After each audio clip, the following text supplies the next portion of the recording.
Welcome to the tutorial creating a full character turnaround deformation rig. So in this tutorial I'm going to show you how to create a deformation rig for the front, 3/4 profile and profile views of the Karate Rabbit. So to begin we have to look at an option in our preferences. So if you're using Windows that would be under Edit Preferences. If you're on a Mac it would be under Stage Preferences.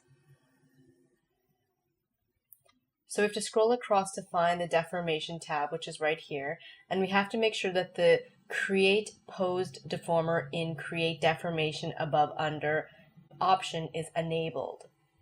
So if you're creating simple chains like we did in the two previous videos, then it's good to have this disabled. However, if you're creating a deformation chain where you want several poses rigged and grouped together, it's good to check this option.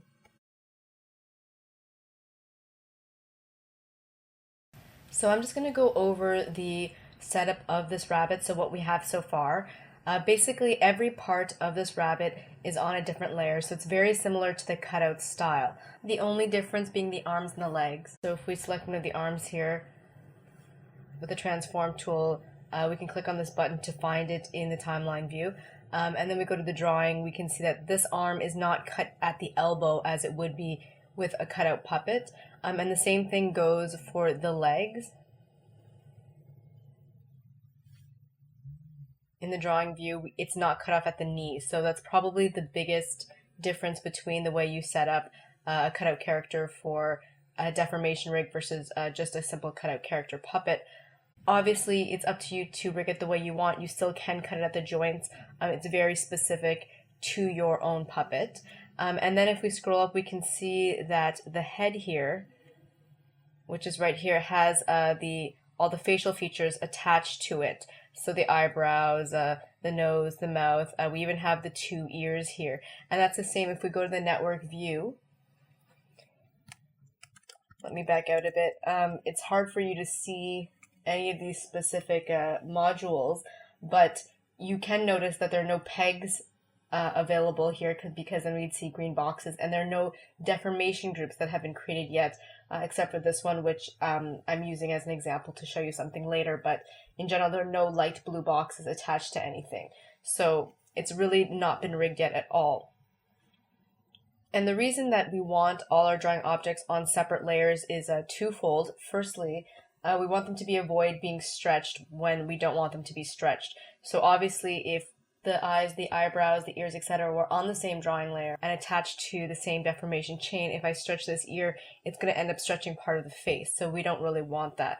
On top of that, we're also able to swap drawings if we have every drawing on its own layer. So for example, the eyebrow here, the number 1 eyebrow, which is the left side eyebrow, has several different drawings for the same body part, and in fact it also has several different drawings for each view of the body part. So that's also one advantage to having all the body parts on different layers.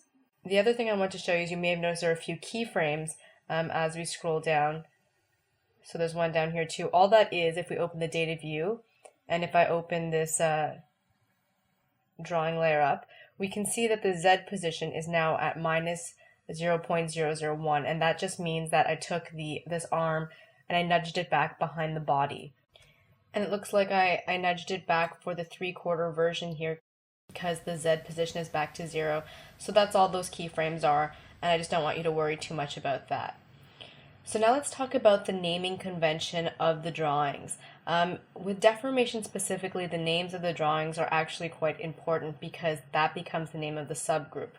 I don't want to get too ahead of myself here, but let's go into this group so I can show you what I mean.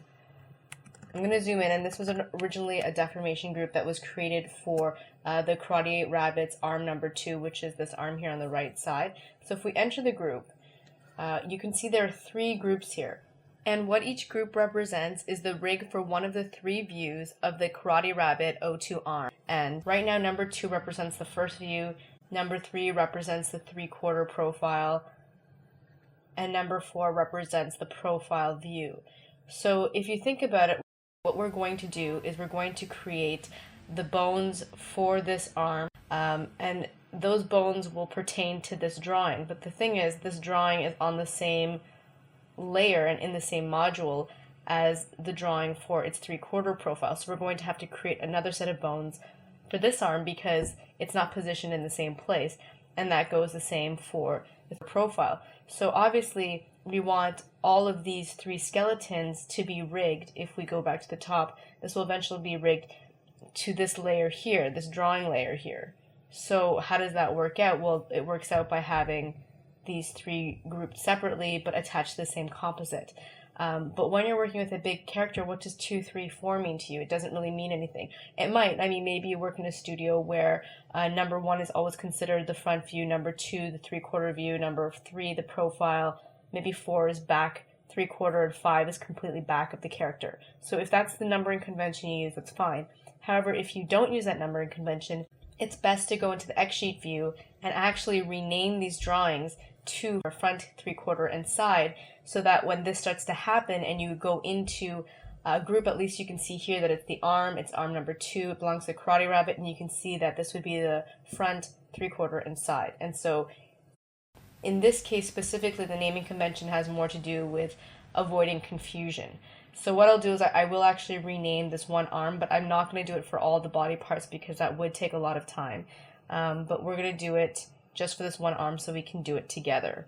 So this is arm number 2. Let's go back to the top. So we can press O, the keyboard shortcut O, to take us to that group. In the X-sheet view, we'll also now be at that group. And I'm sure most of you already know how to name drawings, but just to go over it, you never double click and then type the name in, because what you're doing is you're either creating a new empty drawing or you're calling up a drawing that already exists. So that is not the way to name a drawing. In fact, the way that you name it is you right click on a cell and you select drawing, rename drawing, or you can use the keyboard shortcut Shift Command D on Mac, and I believe it's Shift Control D on Windows, but you can always double check by right clicking and looking at the keyboard shortcut listed beside the rename drawing menu item. So what we're going to do is name this drawing quarter for 3/4 profile view, because it looks like I'm starting on frame 13, and in the camera view we can see that we're at the 3/4 profile. And then if I click OK, we can see that all the instances of what was formerly drawing number 2, which represents the arm for the 3/4 view, have now been renamed in the X sheet. So let's do the same thing for the front view. So we're going to right click, select drawing, rename drawing, and let's change this to front. And lastly, for the profile view, let's select drawing number 3 and do the same thing. I'm going to name that one side. So now when I create my deformation rig for this arm, we'll see that those 3 blue groups will be named front, quarter, and side, as opposed to 2, 3, and 4. So once again, that's the reason we're doing that. So there is a second naming convention that we have to adhere to, and this one is an absolute, because it actually has to do with the programming behind the software and behind the deformation feature, and that's how we name extra drawings. So the drawings we use when we want to swap drawings. So for example, let's look at the foot right here. If we scroll through the front view, we'll see that there's several different pairs of shoes or different drawings for the feet of the Karate Rabbit, for the front, 3/4, and profile views, because each has an analogous drawing. So the way that we would name this has to do with a numerical system. So it's actually already been done for foot number 2, so you can see it right here. The first drawing would be called front because it is the foot for the front view. The second drawing would be named front +1. The third, front +2. I'm not sure why one was skipped here just as front +3. Maybe that was just an error, but you get the picture. You should always have a plus a digit, and obviously it makes more sense to go in numerical order of 1, 2, 3, 4, 5, etc. So let's do that for the other foot, which is this one right here that has not been renamed. So this naming convention exists from when this rabbit was used as a cutout puppet. So F1 is a very common naming convention to represent front pose drawing 1. So what we're going to do in this case is very similar to what we did when we renamed the drawings for the 3 views. So I'm going to click on this one here, right-click on it and select Drawings, Rename Drawing, and once again use Shift-Command-D or Shift-Control-D. So this time I'm going to name this first drawing Front without a plus sign or a digit, and then click OK because that's the first drawing, of course, and this drawing is going to define the view. Then I'm going to do the same for the second drawing. Select it, right-click on it, select Drawing, Rename Drawing, and this time I'm going to name it Front plus 1 and say OK. And this time let's try using the keyboard shortcut. And we'll do it one more time, but this time with the digit 2. And one last time.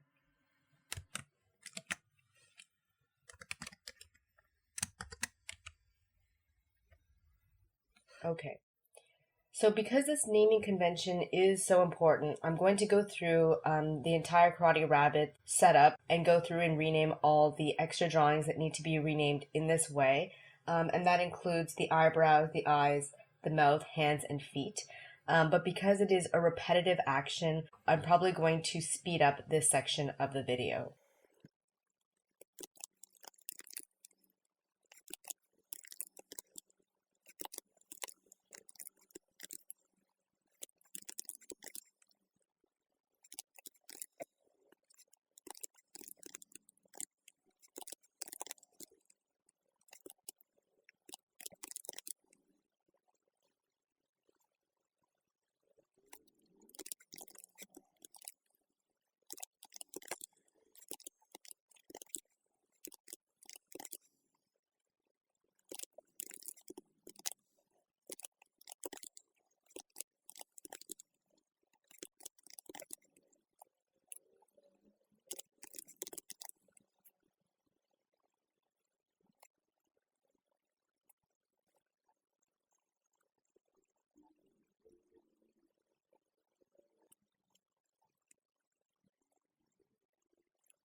The last thing I want to mention about the renaming is that this is really the time to do it, because once we start rigging our puppet with deformers, it's no longer possible because the software really takes the names of these different views to become the subgroups in the deformation chain. So once these subgroups are created, as we saw when we went inside the deformer that I created for the right arm, those groups have already been named 1, 2, and 3, and it's no longer possible at that time to rename them. There really is a link that's created between the name and the subgroup, so it's impossible to change at that point. And that's the same for the extra drawings. Once we've created a deformer for the first drawing, it won't recognize the extra drawings if they're not named properly. It will take them to be different views. So please do all of that before we start rigging. So that being said, let's start the rigging process. So we're going to go back to the timeline, and we're going to start with the limbs of the front view, so the 2 arms and the 2 legs. So let's look for them in our timeline. So we have the first arm here. I'm going to slide the red playhead to the first frame, and actually I'm going to zoom in just a little bit by using either Command or Control plus. And I'm going to use the setup tool here. And once again, all of these parameters that are set is what's going to be my influence type, my influence radius, etc. For this bone. So I'm going to have an infinite influence for all the bones I'm going to create, and I'm going to keep it in this automatic mode so that I can decide whether I want to have bones and articulations or curves. It is recommended as we flip between the views that you keep the same type of deformer. So if you rig with bones and articulations for the front view of the arm, you would continue doing that for the 3/4 profile and the side view. However, it's not an absolute, so you can change your deformer style between views. So I'm going to start by clicking on the shoulder and not dragging so that I get my offset root, clicking where the elbow joint is, and then clicking again at the wrist. And because the hand is on a different drawing, that's it for this drawing. So then we're going to move on to the 3/4 profile, and it's actually hidden. So what I'm going to do is hide some of the drawings here, such as the body, so that we can see the hidden arm, which is here. And I might hide that leg as well. And just to be safe, I might hide the arm.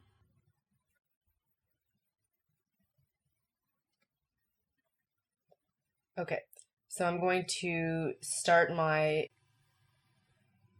chain at the shoulder, once again go for the elbow, and then go for the wrist.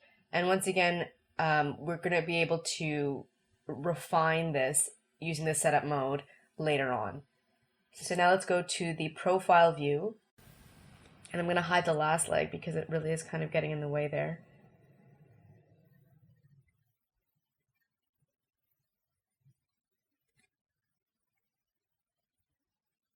And maybe even the last hand so we have a nice clean view. Okay, so I'm going to start here at the shoulder, go for the elbow, and go for the wrist. So now we have our 3 views rigged for this arm. So now let's go back to the front view, and let's bring up the other arm so that we can see it. And we can do the same thing now for this. So we're going to select the drawing group either in the timeline, or you can do it here in the network view. It's up to you. We're going to click on the shoulder, click on the elbow, click on the wrist. I'm going to click on the arm again. I might show selected deformers and hide all others so that that other one doesn't get in the way. And I'm going to click on the shoulder, elbow, and wrist. And then go over to the profile view and do the same thing. So shoulder, elbow, wrist. Like that. So I'm going to keep doing that for all the other parts of the body that I need to do. And once again, I might speed up that section of the video as it is a repetitive process, but I'll obviously stop and take note if there's anything of importance to mention to you. And just one last thing, you can see here in the network view that a deformation group has been created for this arm, as it has for the other arm, which is over here.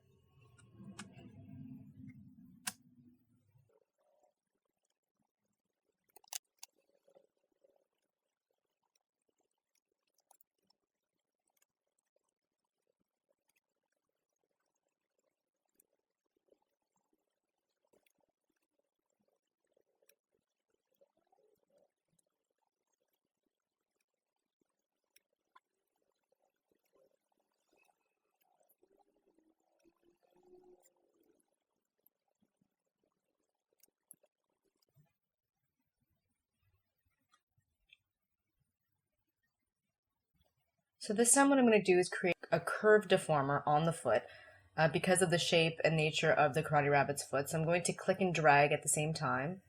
So I have the beginning of a curved handle, and then do the same thing here. So you can see a slight curve, and like I said, I'm going to fix the curve in the setup mode afterwards.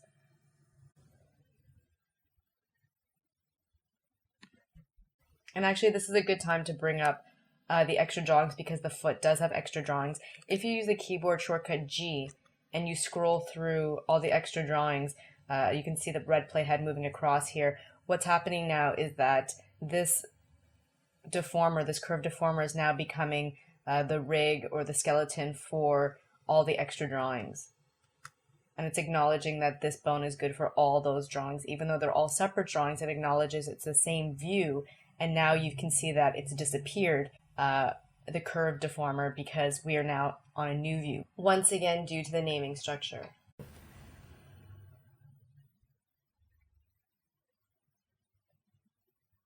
I don't know if you've noticed it before, but when you see the C+, that means that you're going to create a curve.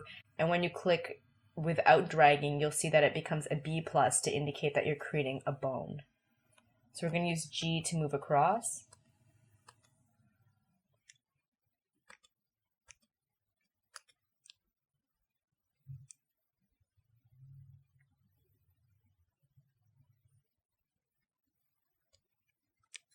And you'll notice here that I also start at the ankle and then go to the tip instead of going to the toes and then going to the ankle. And that's because I really do want the rotational control from the ankle joint. And that's something that's good to bear in mind.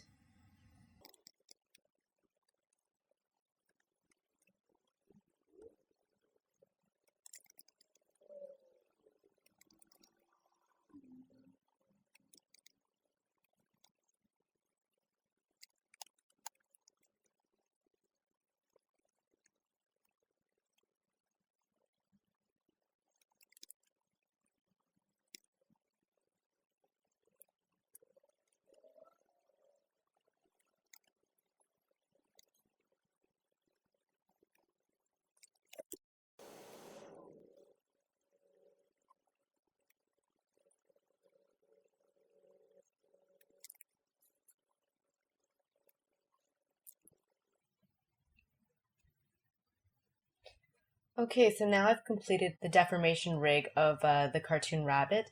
You may have noticed that there are a few parts that I did not rig, such as the hands, the tail, the head, and that's one of the major differences between rigging for a cutout puppet and creating a deformation rig.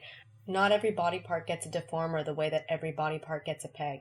Body parts that are not rigged with a deformer are linked to body parts that are, so that the deformation chain almost acts as a peg.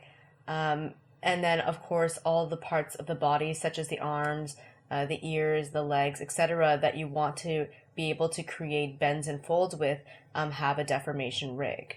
So let's get on to that second part of putting the skeleton together. So if we go into the network view and we look around, you'll see that the facial features, such as the eyes, the nose, and mouth, are already attached to the head. So the drawing modules for those drawings are attached to the drawing module of the head. However, if you don't already have that done, this would be a good time to do that.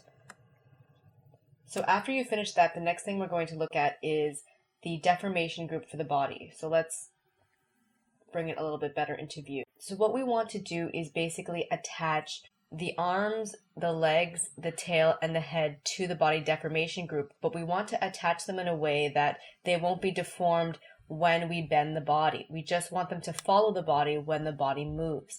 So to do this, you just have to select the deformation group in the network view and then click on this button here, Create Kinematic Output. And if you just noticed, a new port was added to the deformation Karate Rabbit body group. So now if we go inside that group, we can take a look around. So maybe I should have showed you what the group looked like before we added that kinematic module. But what it looked like is exactly like this, but without this right here, which is the deformation Karate Rabbit body kinematic. And so if we take a look at the network structure, what we have here is very similar to what we saw with the simple deformation chain in the first few videos. You have your deformation root, you have your skeleton. So in this case, the system of bones and articulations are in 3 different groups. The first one being the skeleton for the body for the front view, the second being the skeleton for the body for the 3/4 view, and the third being the skeleton for the body in the profile view. And if you remember what I said earlier, that because I didn't rename these, they will always remain as 1, 2, and 3 to represent the poses of front, 3/4, and side. So all of these 3 skeleton groups or deformation rigs then go into the deformation composite, the deformation switch, and then out through the multiport out back into the top of the network view. And that makes total sense. If we start to animate with the deformation skeleton on the body in any of those views, it'll deform just as we would like it.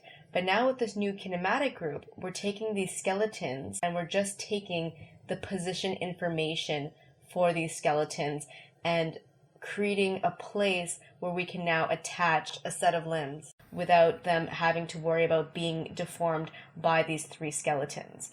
So what I'm going to do first of all is select this group, and because I have the layer properties already in this view, I'm going to rename this composite so that it's easy to follow along. And I'm going to name this body neck. So we know that this module belongs to the body, and whatever is attached to it will be attached from the neck. So what we want to attach to the neck, of course, is the head. So if we exit the group and we go back to the top,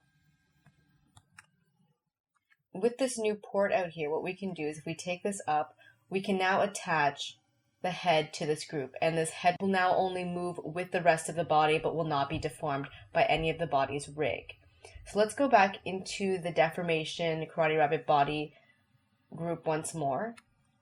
So this is good for the neck, and in fact it works out perfectly this way because the place where the head will attach is the last bone in each of these skeletons, and of course the last bone is the neck bone right here, so that makes perfect sense.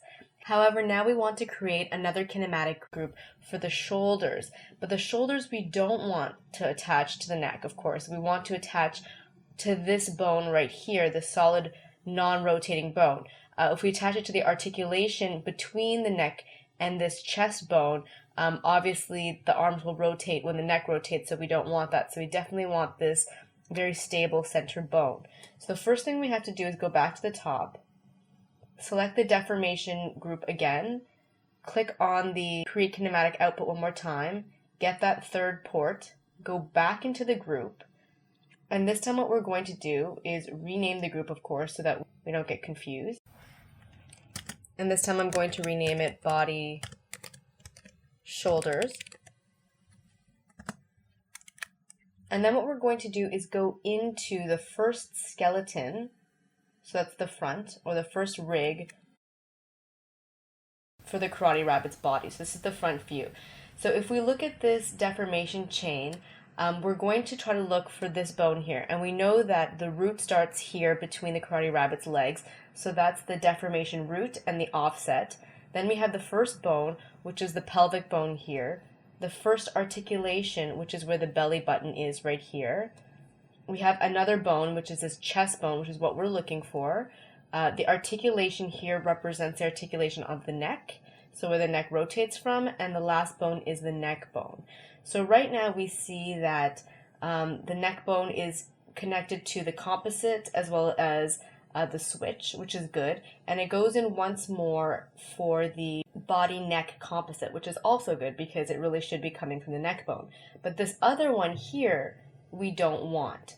So what we're going to do is we're going to drag a wire or a cable out from this bone, which is the chest bone, hook it to the multi-port out, and then unhook this other cable. And as you can see, the port is still there, and the reason that is if we go back up one level, we'll see that out of the body group here, and we actually have to zoom in to see it because it's not super clear to see, there are 4 ports coming out. So this one we don't want. This goes into the regular composite, which is good. This goes into the kinematic composite for the body neck, which is good. And if you pass your mouse over it, you can even see it says bone_2.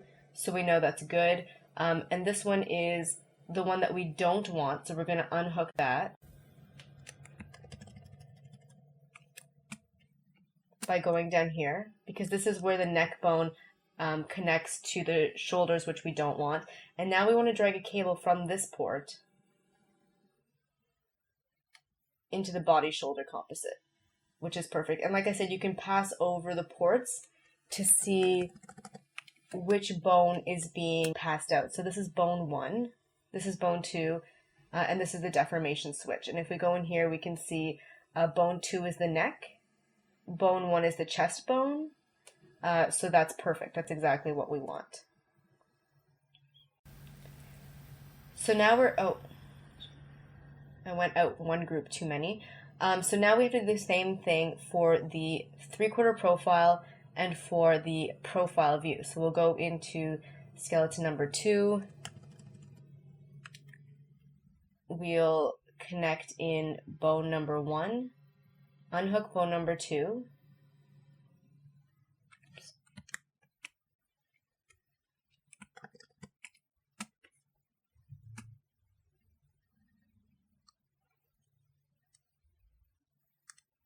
carefully there. We'll go back to the body group here, and then we're going to unhook this port here, and we're going to hook this one in instead, like that. And once again, you can verify again.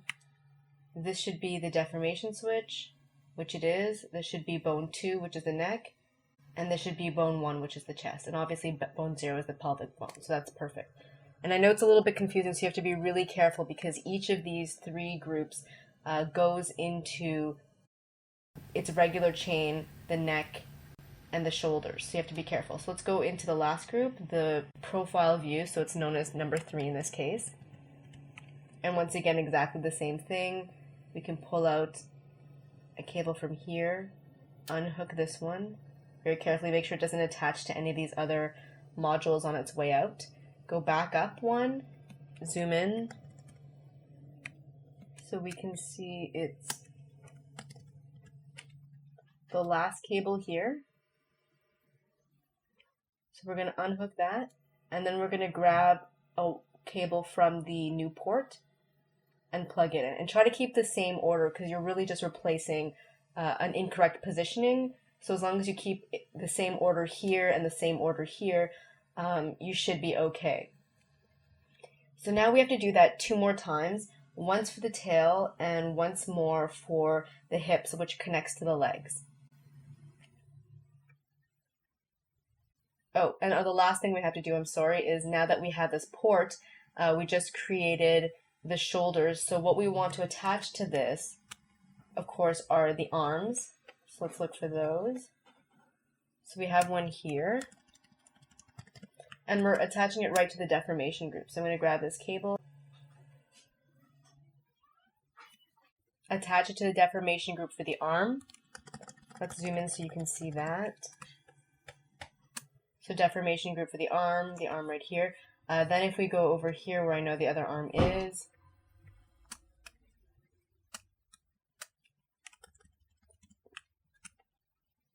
it's this one right here, we have to do the same thing. And remember, you can pull 2 cables out of the same port, so that's what I'm going to do, and hook it in like that. So now everything is properly hooked up from that port, going to the body shoulder group. So let's select the body deformation group one more time. Let's click on the create kinematic output. Once again, a new port is created. Let's go back inside. Let's select that new kinematic module, and let's rename it to body hips. So this, of course, is where we're going to attach the legs to. So let's go into the front view again. This time we're looking at this cable here. So they keep getting added to the left side if you haven't noticed. And then we know that the hip bone is actually very close to the deformation of the root and the offset. And that's this bone right here. So we're going to drag this cable and hook it into the multi-port out. Unhook the cable that was just there. Go back up one level. So this time we're looking at the cables attached to this group right here, the body hips. Oh, it looks like I have an extra underscore I don't need. And we're going to unhook this one right here. And if we zoom in, there's an extra port here that you can't see, but I know it's there. I'm going to pull and drag a cable from it and hook it to the front. I'm just going to zoom in to double check everything is okay. See, I picked it from the wrong port. So it's this one right here I want to pull it from.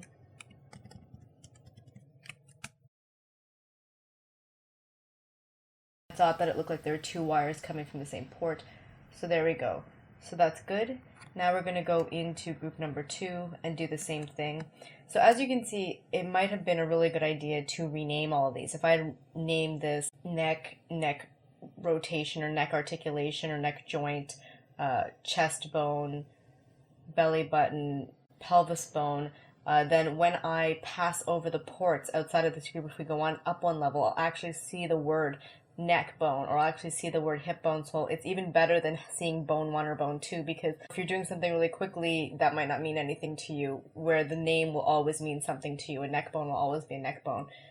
So it is, once again, a really good idea to probably rename.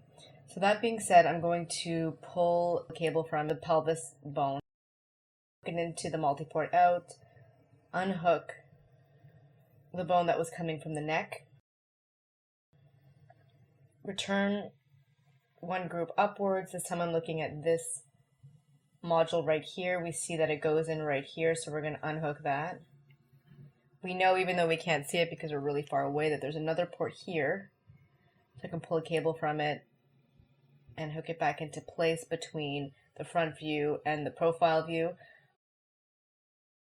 And lastly, we're going to go into the profile view and do it one more time. So pelvic bone, multi-port out, get rid of the neck bone, go up one, pull out this last cable, pull a new cable from the new port, and put it into place. And then we're going to return to the top. And this time we just created the hips, so we're looking for the 2 legs. And obviously there are various ways of doing this. You can select the leg in the camera view with the transform tool, and then click in the network view again and use the keyboard shortcut O to find it. So here it is right here with the deformer. So what we want to do is pull this cable and hook it to the deformer. And I'm just going to zoom in to double check that that's the correct module. So it is the Deformation Karate Rabbit 01 leg. And the same thing goes for the second leg, which happens to be right here. I see it. So I'm going to highlight it so I can see it more easily. Pull a cable from the same port and hook it in. So we have one more to do, and that's the tail, so I'll do that one really quick. I'm going to click on the deformation group, click on the Create Kinematic Output, go inside, rename our kinematic module to body tail,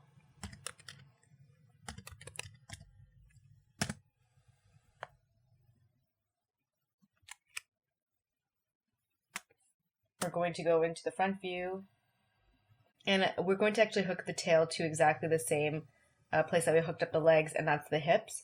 So that's this bone right here. We'll hook that up. We'll unhook the other one.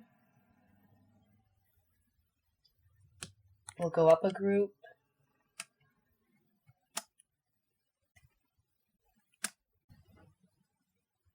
We'll unhook it from this port. Then we'll pull a cable from the new port and hook it in. And let's do that again for this group. We're going to pull a cable to the multi-port out. We're going to unhook the neck cable, go back up one, unhook this cable here and then pull from the new port and put it in. And one last time.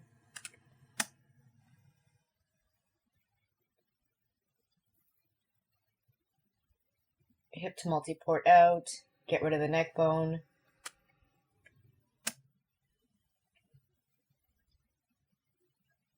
Get rid of this cable here.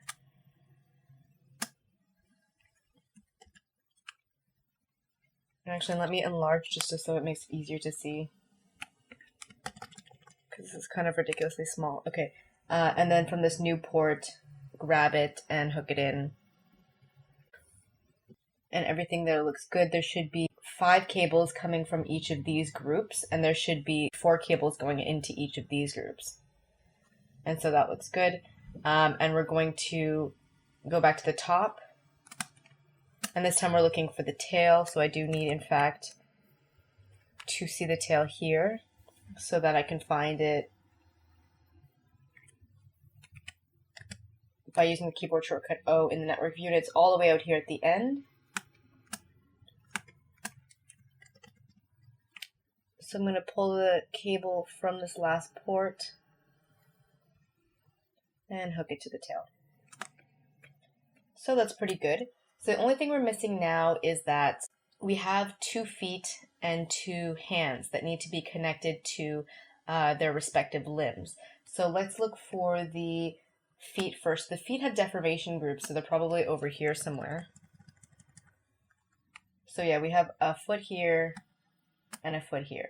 So we're not actually going to hook them into the main body because they don't work from the main body. They actually work from their respective limbs, their respective leg.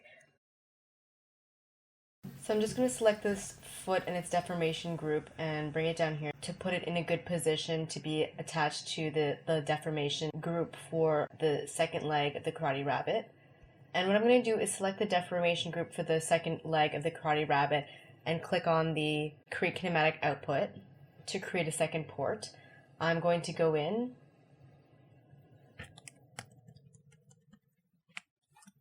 and I'm going to select my group and I'm going to call it leg ankle.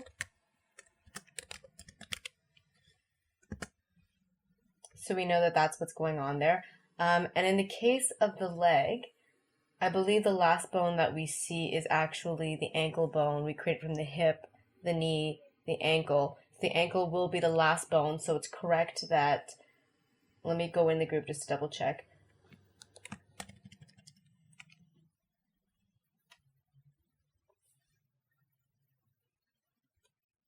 So let's show controls and let's show selected deformers and hide all others to hide the body. Oh, I might have to show it again. There we go. So yeah, we can tell that the root and the offset start here at the hip and that the last bone is the ankle bone.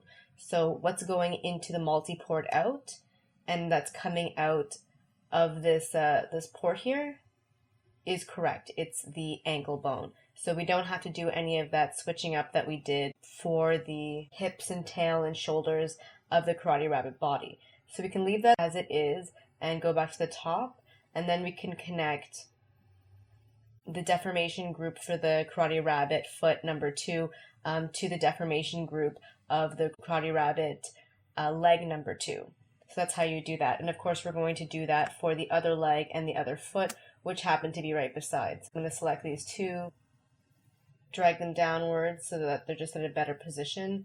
I'm going to click on the leg deformation group, click on the Create Kinematic Output, go into the group,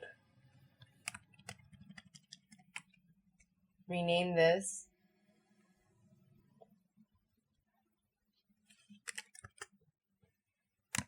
as leg ankle, hit enter, exit the group again, so go to the top and then connect our port. So that's good. So the last thing we have to do is the 2 hands. So I'm going to select the hand in the camera view, select the network view again, use the keyboard shortcut O to find it. So our hand, one of our hands is here anyway. The O1 hand, and where's the arm?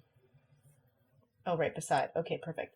So there is no deformation group for the arm, but we still have to create another port because we still don't want it to be deformed. So what we're going to do is what we did before, just repeat the entire process. I'm just going to go into rename.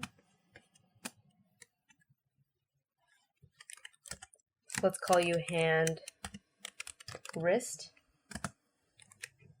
We'll go back to the top and we're going to connect, it's probably better like that. We're going to connect the hand to the deformation group of the arm. And of course you have to make sure that this is hand 01 to arm 01, and same with when you find hand 02 and arm 02.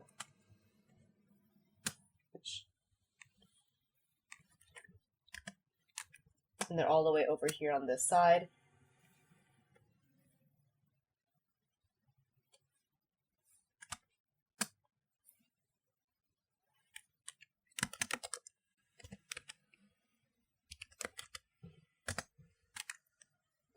And just as with the ankle to foot, it's wrist to hand here, and we know that the bone went from the shoulder to the elbow to the wrist. So once again, we don't have to fool around inside the deformation group for the arm to make sure that the wrist bone is connecting to the hand.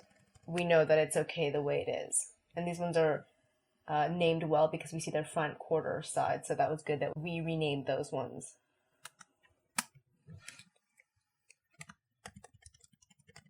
And just to let you know, the way that I was able to enlarge the network view is by using Command F. It brings you to a split level window, and that brings you to a full window, and then you can use it one more time to reset the view. So it's Command F on Mac and Control F on Windows, just in case you were wondering how I was doing that. So that's it for the tutorial, creating a full character turnaround deformation rig. Stay tuned for the next tutorial, optimizing the skeleton.